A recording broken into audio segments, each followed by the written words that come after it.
사람이 죽으면 다시 살 수 있습니까? 욥기에 나오는 이 질문. 살면서 한 번쯤은 다들 생각해 보셨을 겁니다.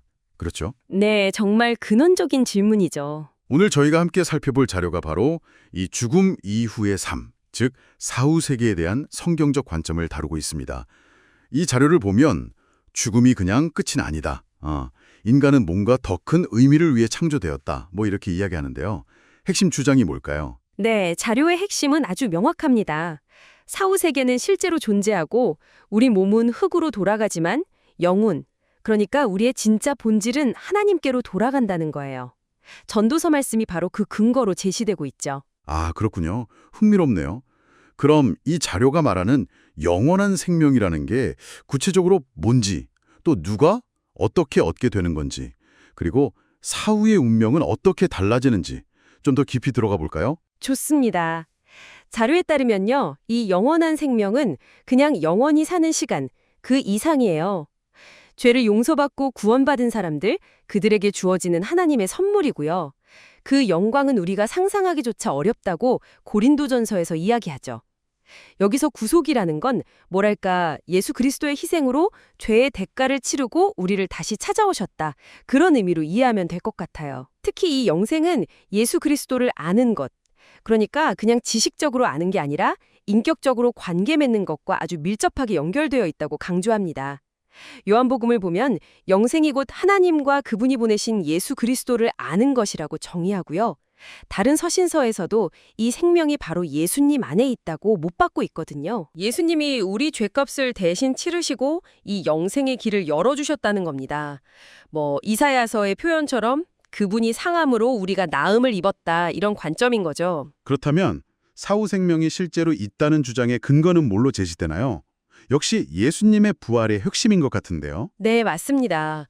자료는 예수 그리스도의 부활을 사후 생명의 가장 확실하고 결정적인 증거로 내세웁니다.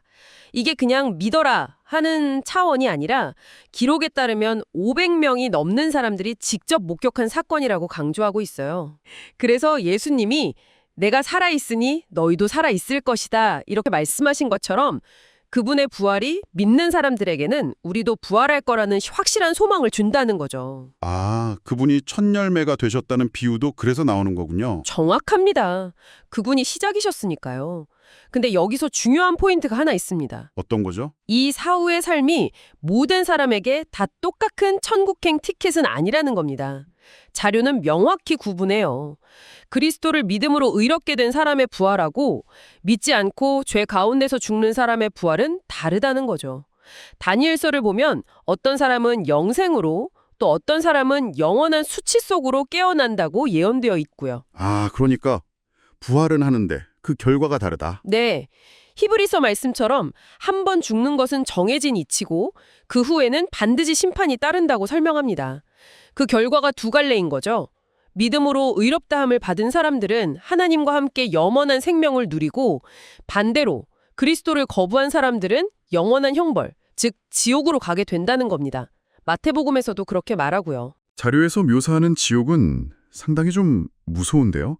그냥 상징적인 게 아니라 꺼지지 않는 불못에서 영원히 고통받는 실제 장소로 그려지네요. 네, 맞아요.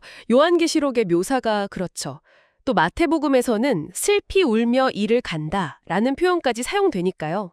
정말 강렬한 이미지입니다. 듣기만 해도 좀. 그런데 하나님은 아무도 멸망하길 원치 않으신다고도 하지 않나요? 정확합니다. 에스겔서 같은 곳을 보면 하나님은 악인이 죽는 것조차 기뻐하지 않으시고 모두가 회개하고 돌아오기를 바라신다고 분명히 말씀하세요. 하지만 그럼에도 불구하고 최종적인 선택은 우리 각자의 몫이라는 게 이 자료의 핵심적인 입장입니다. 아, 기회는 주시지만 선택은 우리가. 네. 그리스도를 받아들이지 않는 것은 결국 하나님이 마련해 주신 그 영생의 길 자체를 거부하는 행위가 되는 거죠. 그래서 이 땅에서 사는 동안 어떤 믿음을 가지느냐, 이것이 사후의 영원한 운명을 결정짓는다는 논리예요. 요한복음에서는 믿지 않는 사람은 이미 심판을 받은 것이라고까지 이야기하죠. 그렇군요. 결국 이 자료가 내리는 결론은 영생을 얻고 지옥을 피하는 유일한 길은 오직 예수 그리스도를 믿는 것뿐이다. 이거네요. 네. 예수님 스스로 나는 부활이요 생명이다. 이렇게 선언하신 말씀이 그 핵심을 보여주는 것 같고요. 정확히 그렇습니다. 정리하자면 이 자료에 따르면 모든 사람은 죽음 이후에 어떤 형태로든 존재를 이어가게 됩니다.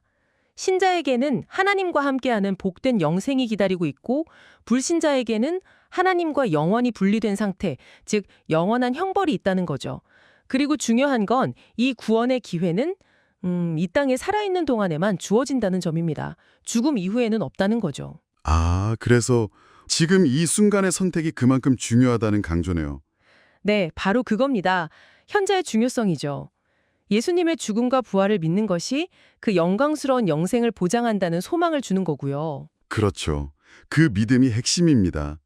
자, 이 자료의 관점에서 보면 결국 현재 우리의 믿음이 우리의 영원한 운명을 결정짓는다는 거잖아요. 네. 그렇다면 여러분께서는 이 영원이라는 렌즈를 통해 오늘 나의 선택과 나의 삶을 어떻게 바라보시겠습니까?